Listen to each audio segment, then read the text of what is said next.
वसुदेवसुतं देवं कंसचाणूरमर्दनं देवकी परमानन्दं कृष्णं वन्दे जगद्गुरुम्।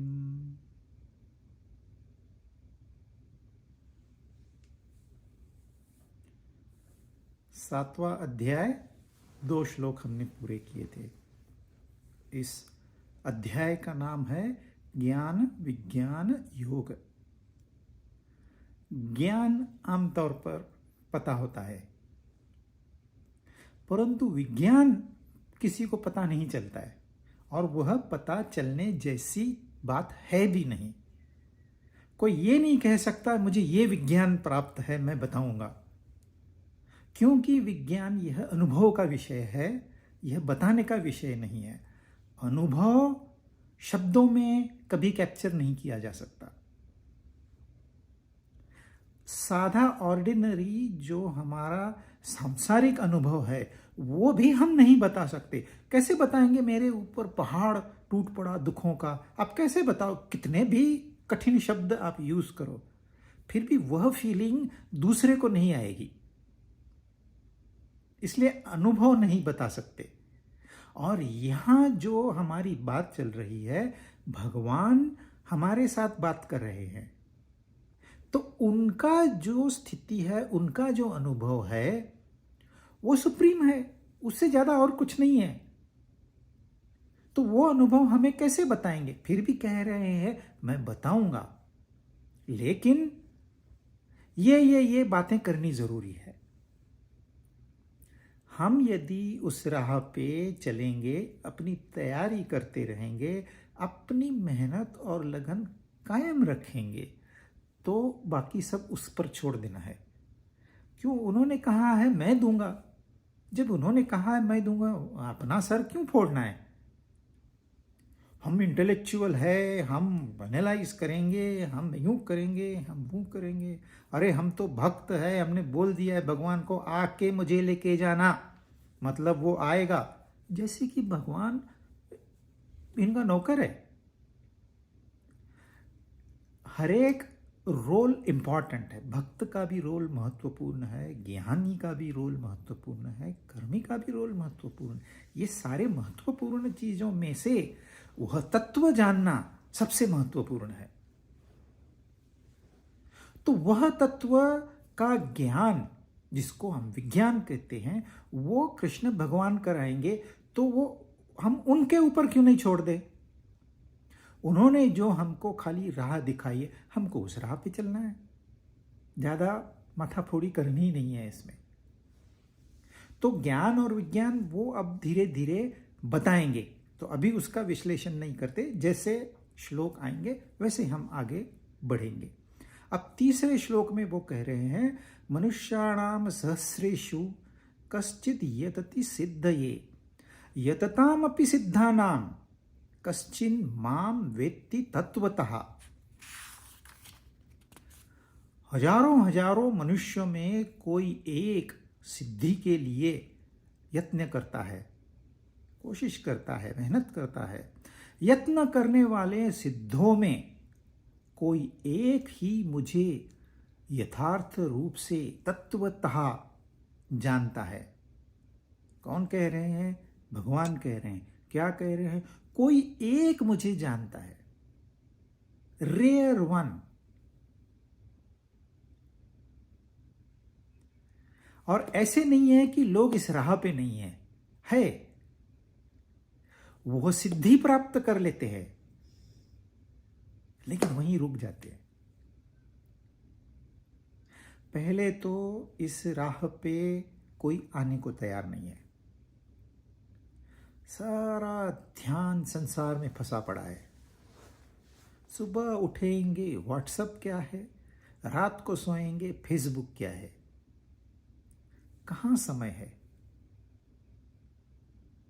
और ये व्हाट्सएप पे अनजाने लोगों से दोस्ती करते हैं और उन्हीं अनजान लोगों पर गुस्सा करते हैं, उन्हीं अनजान लोगों से झगड़ा करते हैं और अपना टाइम पास करते हैं।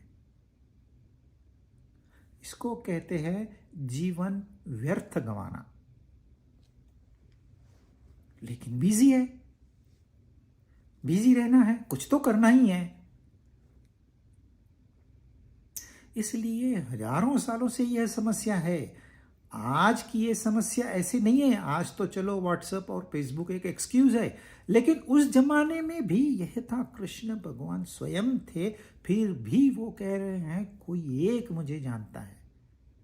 हजारों हजारों लोग हैं, उसमें प्रयत्न करने वाले बहुत कम हैं। उन प्रयत्न करने वालों में सिद्धि पाने वाले बहुत कम हैं।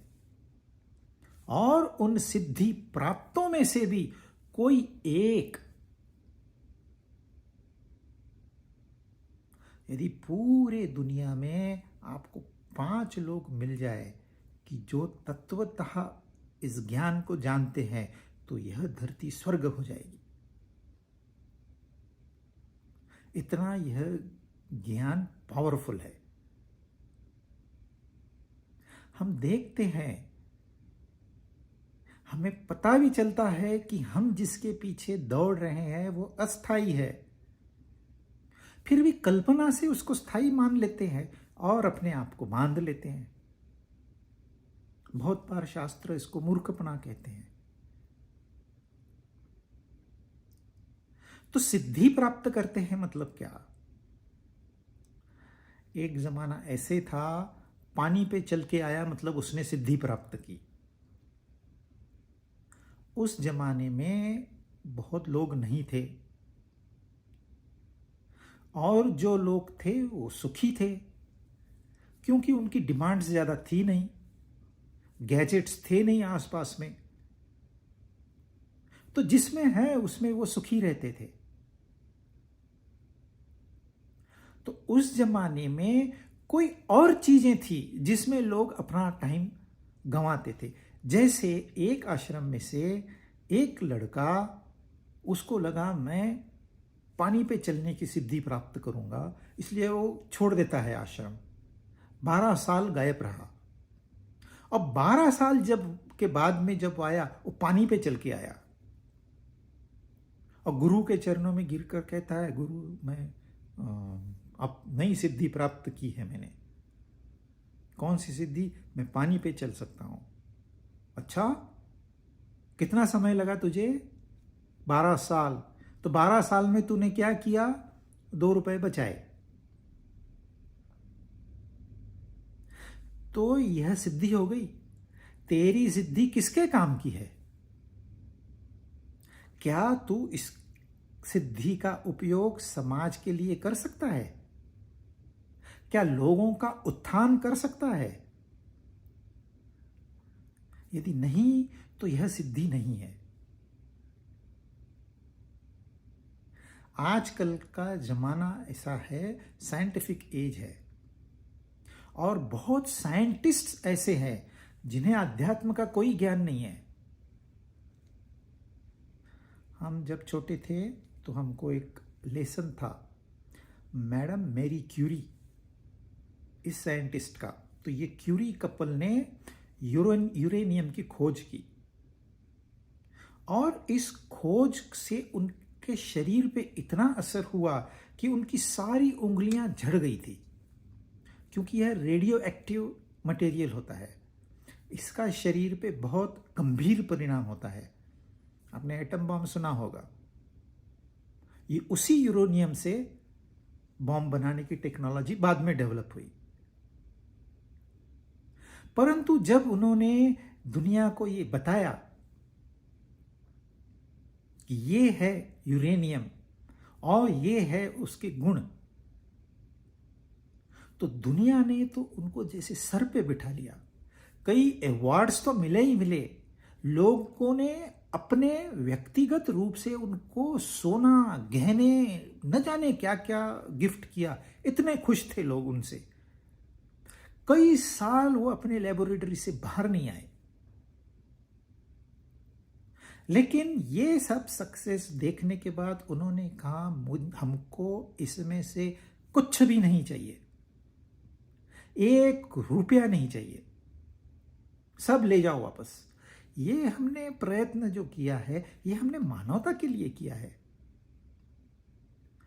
हमने अपने लिए नहीं किया है। इसका हमें न कोई पेटेंट चाहिए, ना हमको बेचना है इस टेक्नोलॉजी को। ये मानवता के लिए है, ये मानवता की प्रॉपर्टी है, इसका मानवता उपयोग करे। कुछ नहीं लिया उन्होंने, इसको कहते हैं सिद्धि। हालांकि आध्यात्मिक ज्ञान नहीं, उन्होंने कोई अभ्यास नहीं किया था, या बाइबल या कोई गीता ऐसे कोई अभ्यास नहीं किया था, पर फिर भी एक उनको कॉन्शियस उनका बता रहा था कि यह सीधी राह है। तो ये सीधी राह पे चलने वाले कितने लोग हैं, ऐसे कितने साइंटिस्ट हैं जो सिर्फ मानवता के लिए कार्य करते हैं, ऐसे कितने पॉलिटिशियंस हैं जो सिर्फ मानवता के लिए कार्य करते हैं, ऐसे कितने इकोनॉमिस्ट हैं जो सिर्फ मानवता के लिए कार्य करते। यदि है तो वो सिद्धि प्राप्त है, वो सही राह पे है। अब उनको यह ज्ञान लेके और अपनी उन्नति करनी है। तो आज के जमाने की सिद्धि की व्याख्या हमको बदलनी होगी, वही हम पुरानी सिद्धियों को लेके नहीं चल सकते। यह एक अचीवमेंट है, लाइफ में हमने अचीव किया है। अब इस मार्ग में भी सिद्धियां प्राप्त होती है। आप कुछ वेदांत आश्रम में चले जाओ, बच्चे सुबह 4 साढ़े 4 बजे उठ जाते हैं। वो अपनी पुस्तक गीता होगी, उपनिषद होंगे, भागवत पुराण होगा, जो भी उनका सिलेबस है वो लेके उसका अभ्यास करेंगे। फिर उसके ऊपर उनका चर्चा होगी, ग्रुप डिस्कशंस होंगे, कुछ भजन कीर्तन होंगे, कुछ मनोरंजन के लिए भी चाहिए। तो कई साल इस साधना में लग जाते हैं वो, और उनको यह गीता का ऑब्जेक्टिव ज्ञान हो जाता है। वो बता सकते हैं, उनके श्लोक बाय हार्ट हो गए, उन्होंने जो कमेंट्री सुनी है, जो पुस्तकों में पढ़ा है, वो उन्हें जानकारी है। तो यह जो बाहरी ज्ञान है उन्हें शायद अनुभव नहीं है। अनुभव को हम विज्ञान कहेंगे, विज्ञान नहीं है, परंतु यह ज्ञान है, यह सिद्धि है, बहुत बड़ी सिद्धि है ये। परंतु यदि इस सिद्धि में गर्व हो जाए कि मैं जानता हूं, मैं दुनिया को सिखाऊंगा, मैं इस दुनिया का परिवर्तन करूंगा, मैं इस दुनिया का उद्धार करूंगा। स्वामी राम तीर्थ कहते हैं, moment you get up to reform this world, you deform this world. Physician, heal thyself. आप ठीक हो गए, उसके बाद दुनिया अपने आप आपके पास आएगी। आपकी जिम्मेदारी नहीं है, वो जिसने दुनिया बनाई है उसकी जिम्मेदारी है। मैंने मेरी दुनिया बनाई है तो वो मेरी जिम्मेदारी है, दूसरे की जिम्मेदारी नहीं है। तो वहां फंस जाता है इंसान। ये तो सही किया उन्होंने, ज्ञान प्राप्ति की, सिद्धि प्राप्त हो गई, लेकिन आगे नहीं बढ़े, क्योंकि थोड़ा अभिमान आ गया उसमें, और ज्ञान से अभिमान आता ही है। इसलिए उसको भक्ति की जोड़ होनी चाहिए। ज्ञान आपको राह से आगे लेके जाएगा, भक्ति आपका अभिमान कम करेगी। और लेकिन जो भक्ति मार्ग में चलते हैं वो बस रोते रहेंगे, आंसू बहाएंगे, प्यार करेंगे, भगवान की मूर्ति को सजाएंगे, नए नए उनको कपड़े पहनाएंगे, उनको भोग चढ़ाएंगे। हाँ, भगवान को लड्डू पसंद है, आज लड्डू बनाओ, खाएंगे खुद, लेकिन नाम भगवान का होता है। और ये क्लेम करते हैं, हमने इतनी भक्ति की है, हमने इतने आंसू बहाए हैं, परमात्मा एक दिन आके मुझे लेके जाएगा।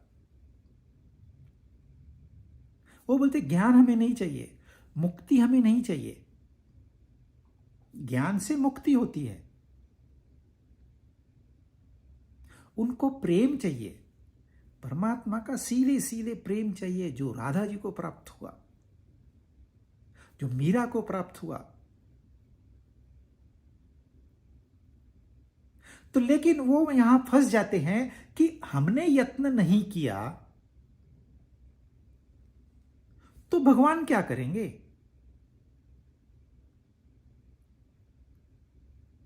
एक भक्त ने भगवान की बहुत तपस्या की कि मेरी 1 करोड़ की, सिर्फ 1 करोड़ की लॉटरी लगा दे।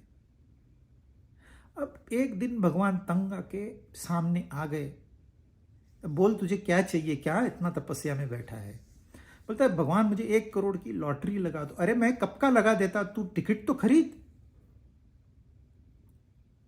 तूने टिकट ही नहीं लिया तो तेरी लॉटरी लगेगी कहां से। तो ऐसे इंसान फंस जाता है, सारा भगवान करेंगे। अरे कुछ हमको भी तो करना है।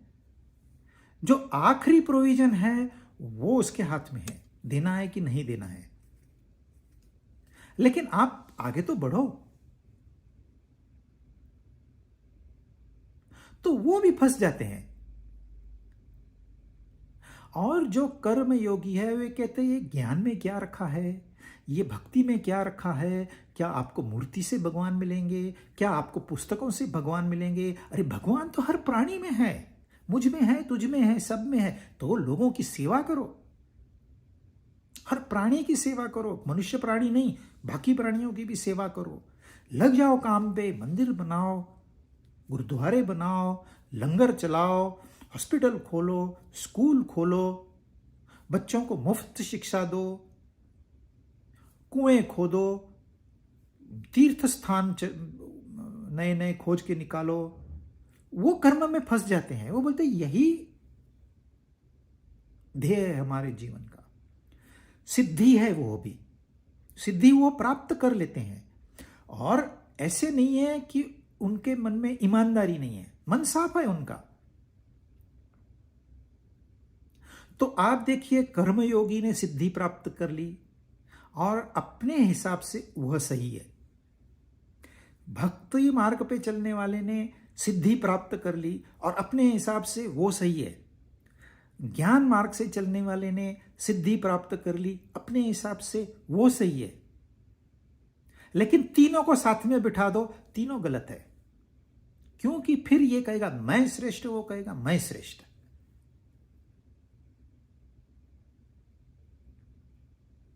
ज्ञानी कहते हैं सिर्फ यही एक मार्ग है, बाकी सब झूठ है।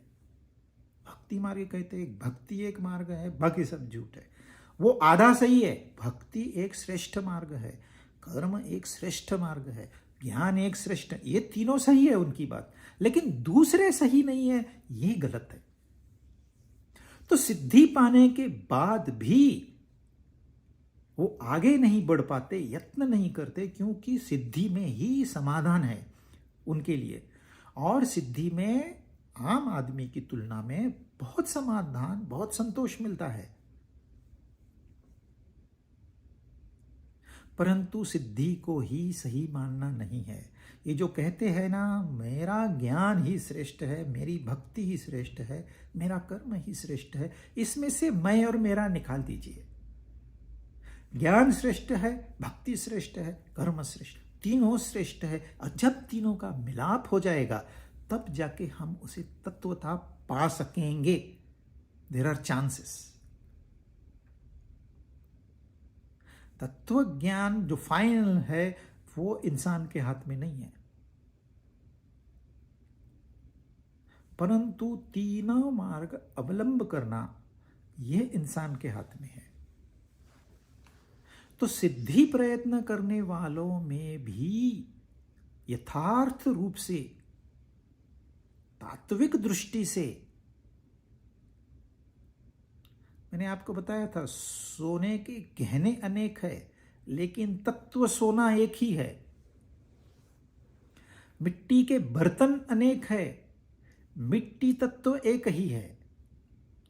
कपड़े अनेक है, शर्ट है, पैंट है, पैजामा है, साड़ी है, लहंगा है, कितने सारे हैं, लेकिन कपास एक ही है। तो वह तत्व जो है, देखने को आपको वैरायटी कितने, आप चले जाओ क्लॉथ मार्केट में, आंखें चकाचौंध रह जाती है। कुछ समझ में नहीं आता है क्या लूं और क्या लूं, इतनी तो वैरायटी है। सोने के गहने इतनी वैरायटी है कि लोग कंफ्यूज हो जाते हैं। परंतु जो सोना जानता है वो कमाता है, बाकी सिर्फ खर्च करते हैं। तो हम ये वैरायटी में फंस के अपनी जीवन जो है उसको खर्च करते जा रहे हैं। आज एक दिन का हो गया, आज बर्थडे सेलिब्रेट किया, मतलब एक साल और कम हो गया, और एक बर्थडे सेलिब्रेट किया और एक साल कम हो गया। ऐसे हम अपनी उम्र कम करते जा रहे हैं और कुछ नहीं। वैरायटी में फंस गए। जो एक को जानता है वो सब जानता है, और जो सब जानता है वो कुछ नहीं जानता। देखिए, भगवान कह रहे हैं कोई एक मुझे जानता है। आप बच्चे को साइड में छोड़ दो, ध्यान नहीं दो, देखो क्या करता है। उसको पता है कांच का गिलास तोड़ूंगा तो मां दौड़ के आएगी, वो तोड़ेगा। कुत्ते को आप ध्यान नहीं दो, रूठ के बैठ जाएगा कोने में, और फिर माए पपी करो तो फिर वो खुश। और ये नैसर्गिक है, उनके इसमें कृत्रिमता नहीं है। बच्चा गिलास तोड़ता है लेकिन उसको नुकसान नहीं करना, उसको तो अटेंशन चाहिए। लेकिन परमात्मा को भी अटेंशन चाहिए, क्योंकि यह सारी परमात्मा की ये है प्रकृति, उससे पैदा हुआ ये संसार है। और क्यों बनाया उसने? अपनी पहचान की खातिर बनाया सबको, सबकी नजरों से, मगर खुद को छुपा रखा है। ये खोज हमने अपने आप करनी है, इसमें उसका कुछ नहीं है। ये मनोरंजन है, ये खेल है, ये लीला है। कृष्ण का जीवन आप देखिए क्या था, मेर लीला। राम का जीवन एक लीला। वो यहां गए, जंगलों में गए, वो किया, रथ चलाए, ये सब लीला है, नाटक है। हर एक को अपना रोल है। मुझे मेरा रोल है, आपको अपना रोल है। मुझे कहा गया है तू ये बात बता, मैं बताऊंगा। आपको कहा गया है, सुनो, सुनिए।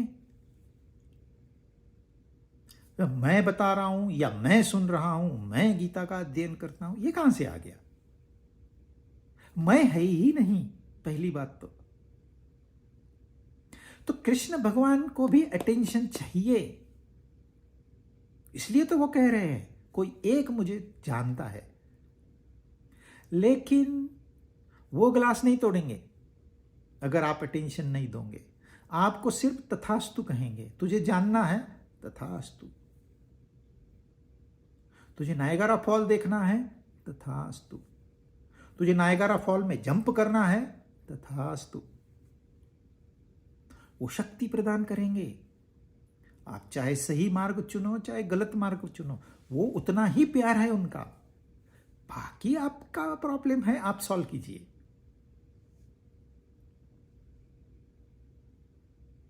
वो कह रहे हैं मुझे कोई एक जानता है, इसका मतलब बाकी नहीं जानते। 100 करोड़ में एक जानता है, मतलब बाकी के नहीं जानते। अब क्यों नहीं जानते? क्या समस्या है? देखिए, परमात्मा हर जगह पे है, सर्वव्यापी है, हर व्यक्ति में, हर प्राणी में है, मुझ में है, सब में है, हर वक्त है। फिर भी हम नहीं जान पाते। क्यों? क्योंकि हमने इस संसार को स्थायी मान्यता दे दी है कि यह परमानेंट है। जो हम जानते हैं यह परमानेंट नहीं है, यह परिवर्तनशील है। फिर भी हम उसको स्थायी मानते हैं। इसमें से दुखों मिलते हैं। एक दिन सुख मिलेगा तो एक दिन दुख मिलता है, फिर 4 दिन सुख मिलेगा तो 4 दिन दुख मिलते हैं, 1 महीना सुख मिलेगा तो 1 महीना दुख मिलते हैं। तो यह दुख योनि है। लेकिन हम उससे अपेक्षा क्या रखते हैं? हमको यहां से सुख मिलेगा। और हमको ये सुंदर नजर आता है कि वाकई में सुंदर है। और सुंदर है तो ये किसकी रचना है? क्या मैंने इसकी रचना की है? तो हमने इस संसार को मान लिया है कि यह सुंदर है, यह मुझे सुख प्रदान करेगा और यह परमानेंट है, इसलिए मुझे परमानेंट सुख प्रदान करेगा। लेकिन अनुभव तो ऐसे आता नहीं है। कितनी पीढ़ियां चली गई, हिसाब लगाइए, सब ने एक ही गलती की, मिला क्या? क्या हमारे बाप दादाओं ने हमको कहा कि यह संसार से इतना सुख मिलेगा तुझे, इसमें तू उलझ जा? किसी ने नहीं कहा अपने बच्चों से।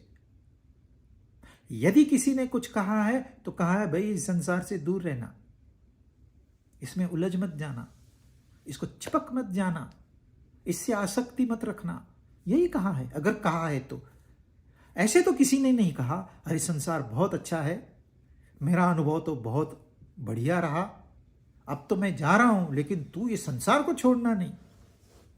कोई अपने बच्चों को बता के गया है? जब हम प्रैक्टिकल अनुभव कर रहे हैं, देख रहे हैं और थोड़ा बहुत समझ भी रहे हैं, फिर भी हम इस संसार को ही सत्य मानते हैं। जो हमें प्राप्त है उसको हम अप्राप्त कर देते हैं, और जो अप्राप्त है, जो हमारा हो ही नहीं सकता, उसके पीछे हम दौड़ रहे हैं। कैसे ये संसार आपका हो सकता है? क्या आप उसको ले जाओगे? अरे रोज नींद में आपकी दुनिया कहां होती है? तो जो है नहीं उसके पीछे दौड़ रहे हैं, और जो है उसके ऊपर ध्यान ही नहीं है। क्या कहें?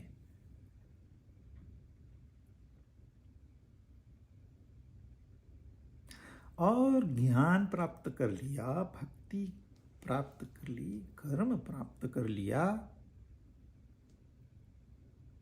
तो हमें परमात्मा की जरूरत है क्या? देखो, एक भक्ति मार्गी ग्रुप ऐसा है, वो कहते हैं आपके दुखों का कारण आपका मन है। आप सिर्फ इस मन को ठीक कर लीजिए, इसे कृष्ण के चरणों में लगा दीजिए, उसके प्रेम में लगा दीजिए। ना आपको बुद्धि की जरूरत है, ना आपको परमात्मा की जरूरत है। राधा मन का प्रतीक है, कृष्ण आत्मस्वरूप है। अगर राधा डायरेक्ट कृष्ण से प्रेम करे तो बुद्धि कहां है? बुद्धि की आवश्यकता नहीं है। लेकिन बुद्धिवादी ऐसे नहीं कहते,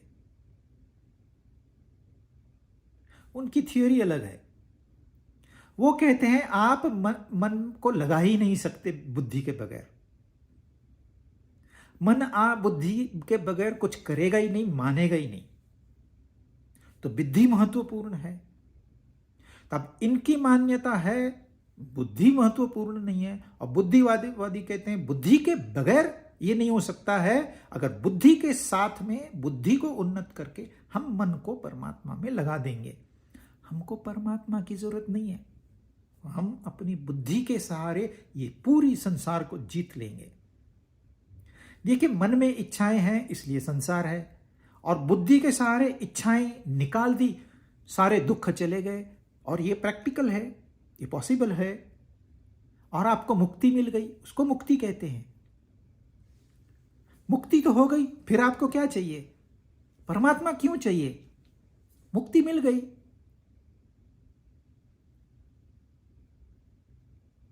लेकिन और उसके थोड़े आगे हमको जाना पड़ेगा। हम असल में है कौन? हम उसी का ही एक अंश है। वो अंशी है, हम अंश है। जब तक अंश अंशी से मिलेगा नहीं, तब तक उसे वो सच्चा प्यार, सच्चा आनंद, सच्ची भक्ति, सच्चा ज्ञान मिलेगा नहीं। इसलिए हमें परमात्मा की आवश्यकता है। तो भगवान जब कह रहे हैं मुझे तत्वतः जानने की जरूरत है, तो है। सिर्फ मन का आनंद, सिर्फ बुद्धि का आनंद अमर्याद आनंद नहीं है। इन सबको मर्यादाएं हैं। है, बड़ी अच्छी बात है।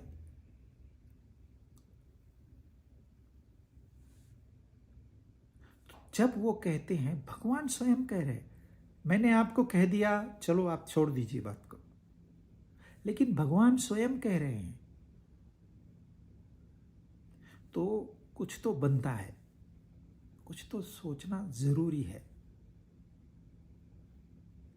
यह संसार बहुत अट्रैक्टिव है, आंखें देखती रहेगी, चश्मा लगाएंगे, मोटे मोटे चश्मे लगाएंगे, ऑपरेशन कराएंगे, लेकिन देखना है। अरे भाई है क्या देखने लायक? इतना तो तूने देख लिया, 80 साल देख लिया, अब क्या देखना है?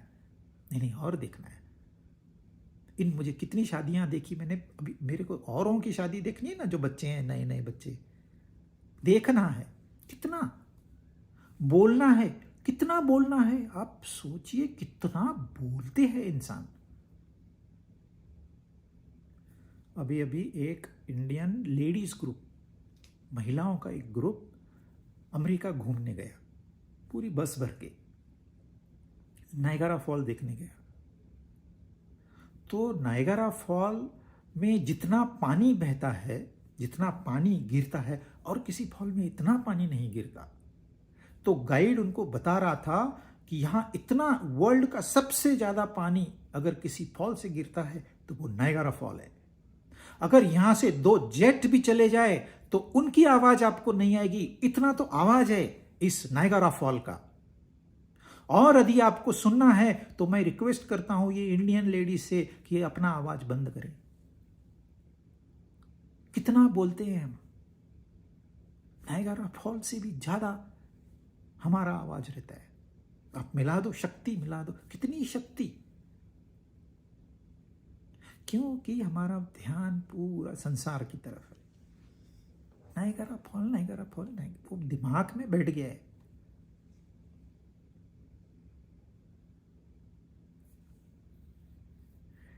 यह प्रकृति है, यह एवर चेंजिंग है, यह बदलती रहेगी। पानी अपने अलग अलग रूप आपको दिखाता रहेगा।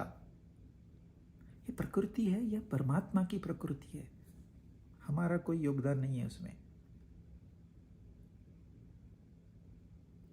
तो सिद्धि तो प्राप्त कर ली, उसके पहले हमको यह संसार से विमुख होना पड़ेगा। विमुख होना पड़ेगा मतलब कल से मैं ये छोड़ दूंगा, वो छोड़ दूंगा, यह बात नहीं है। विमुख होना पड़ेगा मतलब आपको कहीं सम्मुख होना पड़ेगा। आप सिर्फ अपनी गर्दन मोड़ लीजिए। आज आप ये देख रहे हो, कल उधर भी देखिए, दूसरी साइड भी आप कंसीडर कीजिए।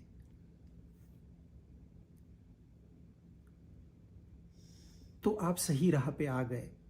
फिर उसमें आप प्रयत्न करिए, सिद्धियां प्राप्त होगी आपको।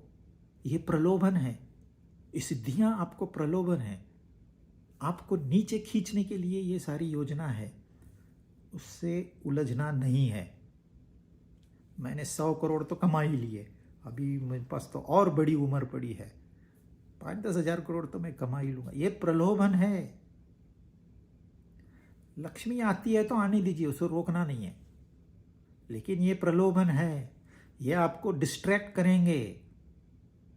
आप कहोगे मैं सत्संग में जाता हूं, तुरंत आपको बिजनेस कॉल आ जाएगा।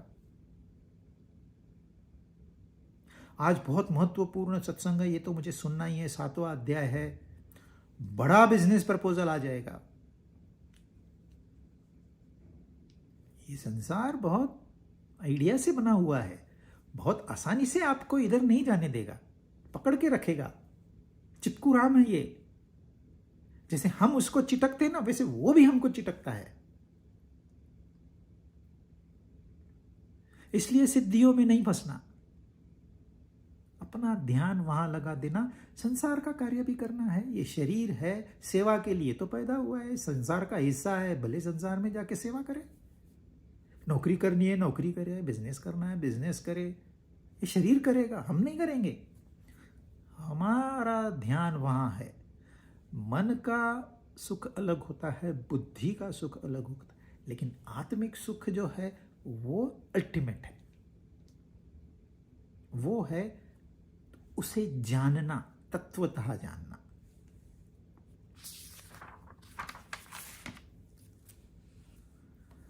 अब वो अपने बारे में कह रहे हैं, लेकिन यह संसार को रेफर करके। यह जो आप दुनिया देख रहे हो, यह और कुछ नहीं देख रहे, आप मुझे ही देख रहे हो, परंतु पीछे से देख रहे हो। एक आदमी जा रहा है, दूसरे 2 आदमी पीछे हैं। वो कहता है, वो देख मेरा फ्रेंड जा रहा है, चटर्जी है वो मुखर्जी। लेकिन इसके दिमाग में ये बात बैठ गई है कि ये मेरा दोस्त चटर्जी है, तो वो उसको चटर्जी मानता है वो मुखर्जी, क्योंकि ये हमेशा उसको पीछे से देखता है। उसको सच्चाई पता ही नहीं है। वो पीछे से देख के ये समझता है कि यही सत्य है,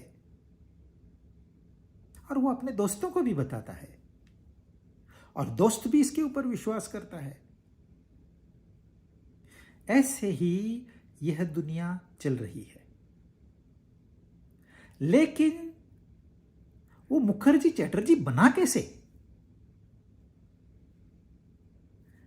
यह संसार परमात्मा का ही रूप है, लेकिन परमात्मा से यह संसार बना कैसे? ये हमको अभी ये चौथा और 5वां श्लोक बताएंगे। चौथा श्लोक, भूमिरापो नलो वायुः खम मनो बुद्धिरेव च अहंकार इति यम में भिन्ना प्रकृतिरष्टधाः। पृथ्वी, जल, तेज, वायु, आकाश।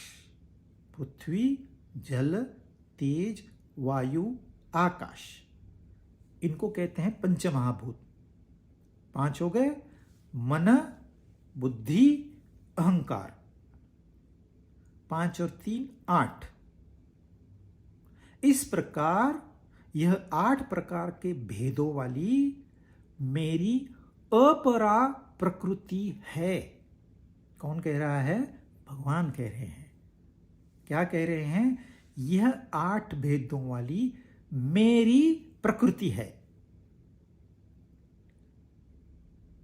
प्रकृति का मतलब नेचर, स्वभाव। हमारे में से हर व्यक्ति का स्वभाव अलग है, लेकिन प्राणियों में वो उस एक स्पेसी का स्वभाव एक होता है। सारे शेर मांसाहारी होते हैं। सारे शेर पैदा हुआ मतलब वो मांसाहारी ही होगा। आज नहीं शिकार मिला तो चलो फल फूल खा लेते हैं, वो उनमें नहीं है, क्योंकि सारे शेर, उनका स्वभाव एक है। लेकिन इंसानों में हर एक इंसान का स्वभाव अलग अलग है। मेरा स्वभाव अलग है, आपका स्वभाव अलग है। अगर मुझे इंजीनियरिंग बैकग्राउंड है तो वो मेरे बताने में आ ही जाएगा अपने आप, वो मेरा स्वभाव बन चुका है।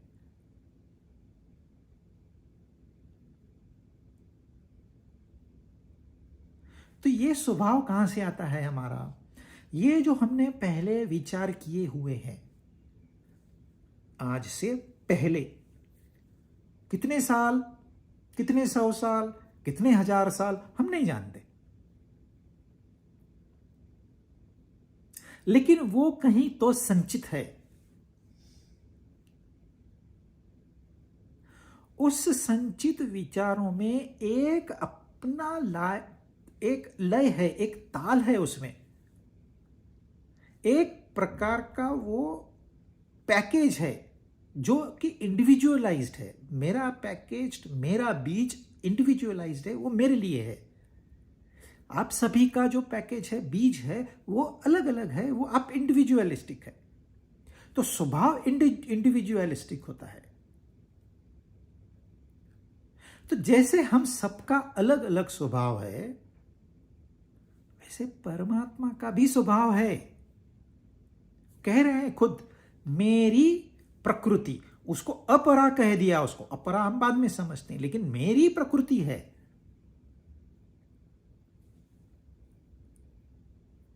अब क्या है वो प्रकृति? अष्टधा। 8 प्रकार की, यहाँ 8 प्रकार की है, और कहीं वो 18 प्रकार की कहेंगे, और कहीं 24 प्रकार की कहेंगे, डिपेंडिंग हमारा व्यू कैसा है उस समय, क्योंकि उसे एक छोड़ के बाकी सारा प्राकृतिक है, यानी कि परिवर्तनशील है। तो पहले इन पंच महाभूतों को हम समझते हैं, क्योंकि अभी उन्होंने कहा है फिर वापस यह टॉपिक हमको आएगा नहीं, तो इसको थोड़ा सा विस्तार से समझना जरूरी है, नहीं तो हमको आगे के श्लोक समझ में नहीं आएंगे। तो हम ज्यादा श्लोक करने से थोड़ा समझ लें। तो आकाश यह सूक्ष्मतम तत्व है। आकाश के बाद है वायु। वायु आकाश से स्थूल है और आकाश वायु से सूक्ष्म है, इसलिए वायु आकाश में रहता है। लेकिन आकाश वायु में होते हुए भी और सब जगह पे है। वायु हो ना हो, आकाश होता है। और इस वायु से स्थूल है अग्नि, तेज, हीट, टेम्परेचर। अग्नि से स्थूल है जल, पानी, और जल से स्थूल है यह पृथ्वी। पृथ्वी से सूक्ष्म है जल, जल से सूक्ष्म है तेज, तेज से सूक्ष्म है वायु, और वायु से सूक्ष्म है आकाश। कैसे मालूम ये 5 तत्व है? क्योंकि जब हमारी भाषा में हम कहते हैं कि ये आदमी मर गया, और साइंटिफिक शास्त्रों के अनुसार उसका जो सोल है, जो सूक्ष्म शरीर है, उसने स्थूल शरीर को त्याग दिया है। तो अब स्थूल शरीर वहां पड़ा है, सूक्ष्म शरीर है नहीं, तो यह स्थूल शरीर कुछ काम का नहीं है। बगैर सूक्ष्म शरीर के स्थूल शरीर काम का नहीं है, इसलिए उसको जला देते हैं या दफना देते हैं। परंतु होता क्या है, आप अभी जलाओगे भी नहीं और दफनाओगे भी नहीं, इसको देखेंगे हम क्या होता है। तो आप उसको टच कीजिए, शरीर ठंडा पड़ गया। शरीर ठंडा पड़ गया मतलब क्या हुआ? क्या इसको रेफ्रिजरेटर में रखा था? नहीं। क्या बहुत ठंड थी रात को? नहीं। लेकिन जो इसमें ऊर्जा थी, जो हम भोजन करते हैं और सांस लेते हैं, इन दोनों के संगम से, जो सांस लेते हैं और भोजन करते हैं, इन दोनों के संगम से ऊर्जा का निर्माण होता है, जो कि इस शरीर का जो तापमान है, टेम्परेचर 37 डिग्री सेंटीग्रेड या 98 फ़ारेनहाइट, वो मेंटेन करता है। अब शरीर में अन्न है, जितनी हवा थी उतनी है, नई हवा हम नहीं ले पा रहे, इसलिए कहते हैं इसने प्राण छोड़ दिए। अब ऑक्सीजन नहीं ले रहा है वो, तो इसलिए संयोग नहीं हो रहा है, ऊर्जा पैदा होना बंद हो गई। अब ऊर्जा पैदा होना बंद हो गई तो शरीर ठंडा पड़ गया। तो पहले क्या चला गया? उसकी ऊर्जा चली गई। फिर यह शरीर थोड़ा फूलेगा, फिर इसमें से दुर्गंध निकलेगी, मतलब जो हवा है वो निकल जाएगी जितनी है अंदर। फिर उसका जो पानी है, 75% पानी है, वो निकल जाएगा। कुछ जगहों पे इतनी ड्राई वेदर होती है कि पूरा पानी तुरंत सोख लेती है और बॉडी ऐसे ही पड़ी रहती है।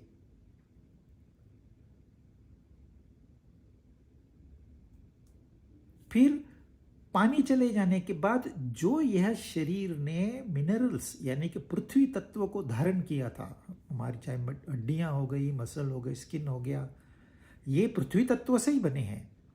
तो ये पृथ्वी तत्व में चला जाएगा, मिट्टी हो जाएगा ये शरीर, इसलिए कहते हैं ये माटी का पुतला है। और फिर हमने कुछ आकाश को व्याप्त करके रखा है, वो आकाश भी खुला हो जाएगा। इसलिए ये कहते हैं कि यह जो व्यक्ति है, यह जो शरीर है, सिर्फ मिट्टी से नहीं बना है, सिर्फ जल से नहीं बना है, सिर्फ प्राणों से नहीं बना है, परंतु इन सब का, इन पांचों तत्वों का मिलके बना है।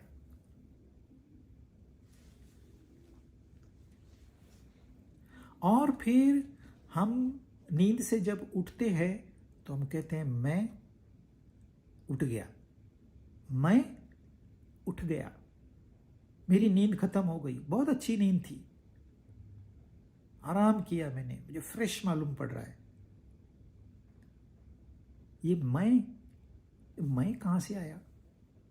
इतनी देर तो था नहीं, यह मैं कैसे पैदा हो गया अचानक? तो ये मैं को कहते हैं अहंकार। हम अहंकार जानते हैं, रावण बड़ा अहंकारी था, वो मैं वाला अहंकार। मैं जो करता है वह अहंकार, वह गर्व है। और यह जो मैं है यह जीव है। और कृष्ण भगवान जो कह रहे हैं मुझे नहीं जानते, वो मैं सत्य है, यह मैं असत्य है, इसलिए उसको अहंकार कहते हैं। क्योंकि जीव परमानेंट नहीं है। 100 साल, इससे ज्यादा क्या, 125 साल। काल गणना में 125 साल कुछ भी नहीं है। हमको लगता है 100 साल बहुत है, कुत्ते के लिए 12 साल हमारे 100 साल के बराबर है। रैबिट के 2 साल हमारे 100 साल के बराबर है। तो काल ये रिलेटिव है। टोटल पीरियड में आप देखो, मिलियंस ऑफ ईयर्स से ये अर्थ है, तो इसमें 100 साल क्या चीज है?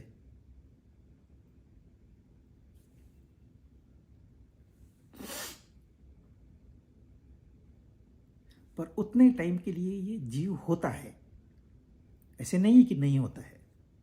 वो स्थायी नहीं है, परमानेंट नहीं है, पल पल बदलता है, परंतु है। जैसे सपना, सपने में होता है, सपना खुलने के बाद नहीं होता। वैसे ही यह जीव जब तक है तब तक ही ये मैं है। जीव गया, मैं गया, तो इसको कहते हैं अहंकार। फिर बोलता है मैं कहां हूं? ये मन बात कर रहा है, कुछ पता नहीं है। फिर अरे मैं अपने ही घर में हूं, यह बुद्धि बोल रही है। बुद्धि निश्चयात्मक रहती है, मन कंफ्यूज रहता है। तो यह शरीर है जो 5 तत्वों से बना है, और यह मन, बुद्धि, अहंकार है, यह भी 5 तत्वों से बना है। जब ये तत्वों की निर्मिति हुई तो वो सूक्ष्म स्वरूप में हुई।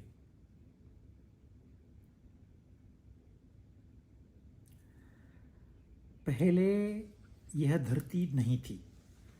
इस धरती की शुरुआत कुछ मिलियंस ईयर्स पहले हुई है। तो ये धरती थी ही नहीं, तो क्या था? जब धरती ही नहीं थी, हम आप तो थे ही नहीं, तो क्या था? कोई लोग कहते हैं कुछ नहीं था। जब धरती ही नहीं थी तो कुछ नहीं था। यदि कुछ नहीं था तो कुछ कहां से आया? अगर कुछ नहीं होता है तो उसमें से कुछ नहीं निकलता है। कुछ तो होना चाहिए जिससे कुछ तो बनेगा। आप आसमान, क्लियर स्काई है, एक भी बादल नहीं है, और थोड़ी समय के बाद बादल आ गए। कहां से आ गए? कुछ तो था, समुद्र में पानी था। यदि नहीं होता तो बादल नहीं आ सकते थे।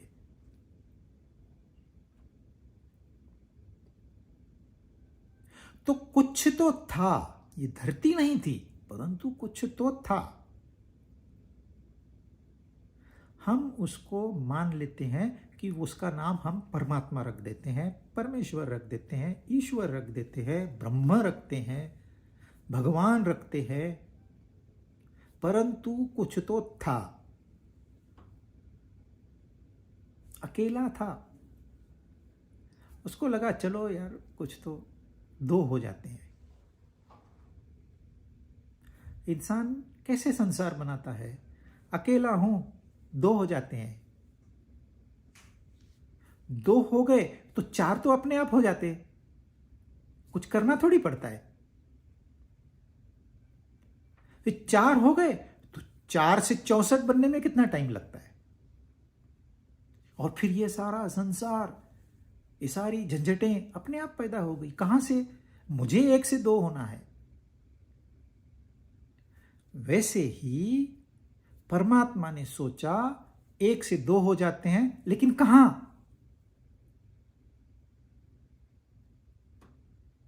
जब कहां यह प्रश्न आया तो उसके लिए आकाश चाहिए। आप कोई भी वस्तु देखोगे, अगर वो वस्तु किसी आकाश को व्याप्त करके है तो ही उसका अस्तित्व है, नहीं तो कोई अस्तित्व नहीं है। और वस्तु के रिलेटिव पोजीशन को हम आकाश कहते हैं, स्पेस। तो पहले पहले निर्मिति हो गई आकाश की, इसलिए आकाश में परमात्मा के गुण मिलते जुलते हैं। वो भी अनंत है, ये भी अनंत है। आप कहां तक जाओगे?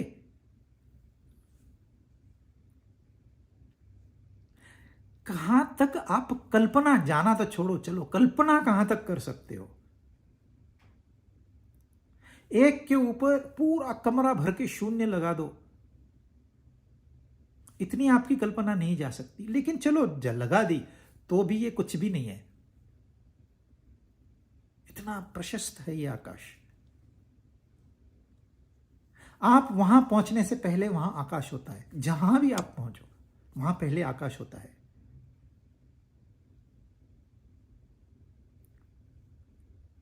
फिर क्या खाली आकाश हो गया? तो उसमें कुछ तो बदलाव भी तो चाहिए, कुछ मूवमेंट भी तो चाहिए। फिर वायु की निर्मिति करनी पड़ी। आकाश से वायु तत्व, उस एक अननोन तत्व से आकाश पैदा हुआ, आकाश से वायु की निर्मिति हुई। वायु में सारे वायु आ गए, ऑक्सीजन, नाइट्रोजन, मीथेन वगैरह वगैरह सारे आ गए। फिर वायु से अग्नि की निर्मिति हो गई।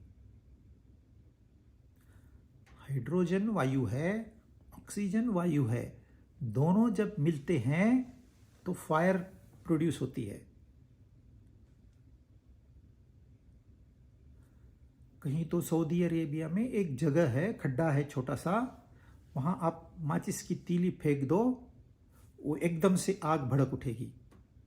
अरे यहां कुछ था नहीं, आग कहां से आ गई? वायु धरती से बाहर आ रही है। अब वो हाइड्रोकार्बन है, उसको ऑक्सीजन मिल गया और एक ट्रिगर मिल गया। अच्छा, खाली अग्नि नहीं, फिर वहां नीचे से पानी चला गया, क्योंकि हाइड्रोजन और ऑक्सीजन मिल गया तो पानी हो गया। वायु, वायु से अग्नि पैदा हो गई, अग्नि से जल, पानी की धार बहती है। इसका किसी ने वीडियो भेजा था। और फिर इसी जल से इस धरती की निर्मिति हुई। इस धरती से अन्न प्रोड्यूस हुआ, और जहां अन्न है वहां प्राणी अपने आप आ जाते हैं, क्योंकि बीज फॉर्म में वो थे। यह परमात्मा की लीला है। यहां उसको उन्होंने प्रकृति कहा है। यह मेरी प्रकृति है, यह मेरा स्वभाव है। मुझसे आकाश निकलेगा, आकाश से वायु निकलेगा, यह उनका स्वभाव है। परंतु ये पांचों तत्व जो है ये पहले सूक्ष्म थे, स्थूल कुछ नहीं था।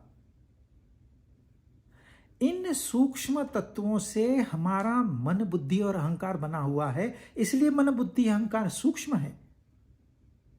आप उनको पकड़ नहीं सकते, आप मन को पकड़ नहीं सकते। वो अभी चांद पे जाएगा और वापस भी आएगा, आप नहीं पकड़ पाओगे, वो सूक्ष्म है। आप उसको बांध के नहीं रख सकते। यदि वैसा कर सकते तो दुनिया की सारी समस्याएं हल हो गई। तो सूक्ष्म तत्वों से, जिनको तन्मात्रा कहते हैं, उनसे यह मन बुद्धि अहंकार बना है। और फिर इन सूक्ष्म तत्वों का स्थूलीकरण हुआ। इसको कहते हैं पंचीकरण। देखिए, गेहूं का आटा है आपके पास, यह पृथ्वी तत्व है, इसमें सारी ऊर्जा भरी हुई है, परंतु इंसान सिर्फ आटा खाएगा तो मर जाएगा। आप नहीं खा सकते। यूं मानिए कि यह सूक्ष्म पृथ्वी है, मानना है। फिर उसमें हम जल डालते हैं, जल तत्व। फिर उसको हम अग्नि पे सेकते हैं, अग्नि तत्व डालते हैं। फिर उसमें वायु तत्व डालते हैं। वो जब फूलता है या फर्मेंटेशन होता है तो वायु उसमें घुस जाती है, प्राण घुस जाते हैं, और फिर वो एक आकाश आच्छादित कर लेता है, तब वह पचाने लायक होता है। तो यह जो प्रक्रिया है इसको पंचीकरण कहते हैं। लेकिन यह स्थूल प्रक्रिया है, वह सूक्ष्म प्रक्रिया है। यह आपको दिखाई देगी, वो दिखाई नहीं देगी। हम इस हवा में बैठे हैं, सांस ले रहे हैं, लेकिन इस हवा में जल भी है। सिर्फ हवा, ड्राई एयर आप नहीं ले पाओगे।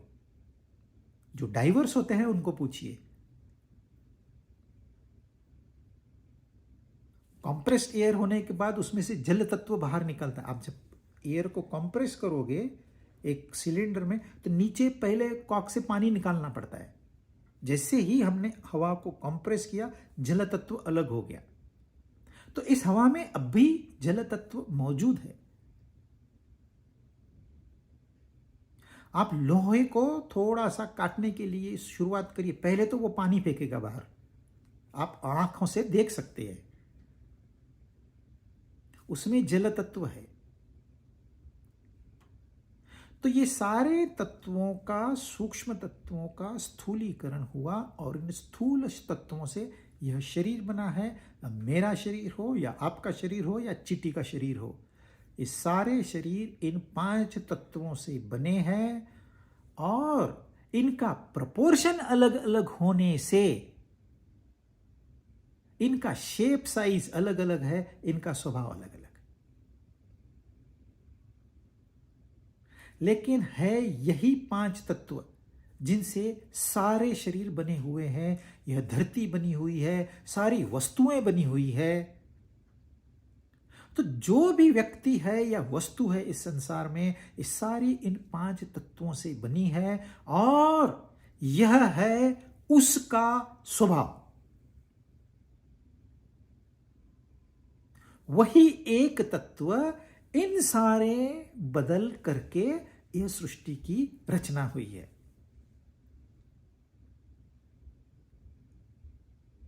खाली जानकारी है, इसमें बहुत सारा ज्ञान नहीं है, तो समझने में ज़्यादा कठिनाई नहीं होनी चाहिए। लेकिन यह बेसिक ट्रेनिंग उस जमाने में थी, तो कृष्ण ने कह दिया पृथ्वी जल तेज वायु आकाश इन 5 मान, ये मेरी अष्टधा प्रकृति, वो कह के वो आगे चले गए। जिनको पता है, जिन्होंने अभ्यास किया है, उनके लिए आसान है, परंतु जिन्होंने नहीं किया है उनको यह समझना पड़ेगा कि यह रचना हुई कैसे, ये सृष्टि आई कहां से, ये जग पैदा हुआ कहां से। तो ये भगवान कह रहे हैं यह मेरी प्रकृति है, ये ऐसे प्रोसेस है, सूक्ष्म और स्थूल ऐसे प्रोसेस है, उनका कॉम्बिनेशन होके अलग अलग प्रोपोर्शन, अलग अलग इंडिविजुअल्स पैदा होते हैं। कोई गोरा है, कोई काला है, क्योंकि तत्वों में थोड़ा सा फर्क है। कोई बीमार रहता है, कोई सेहतमंद रहता है, तत्वों का थोड़ा फेरफार है। पृथ्वी तत्व कम हो गया तो आपको तुरंत बीमारी जकड़ लेगी। एक मिनरल कम हो गया, एक मिनरल, तो इंसान बीमार पड़ जाता है। कैल्शियम कम हो गया तो आपकी हड्डियां काम नहीं करेगी, टूटने की संभावना रहती है। इसको हम जारी रखेंगे, थोड़ा लेंथी विषय है, परंतु समझना महत्वपूर्ण है, क्योंकि आगे का पोर्शन समझने के लिए यह बेसिक नॉलेज ज़रूरी है। इसकी चर्चा हम नेक्स्ट टाइम करेंगे।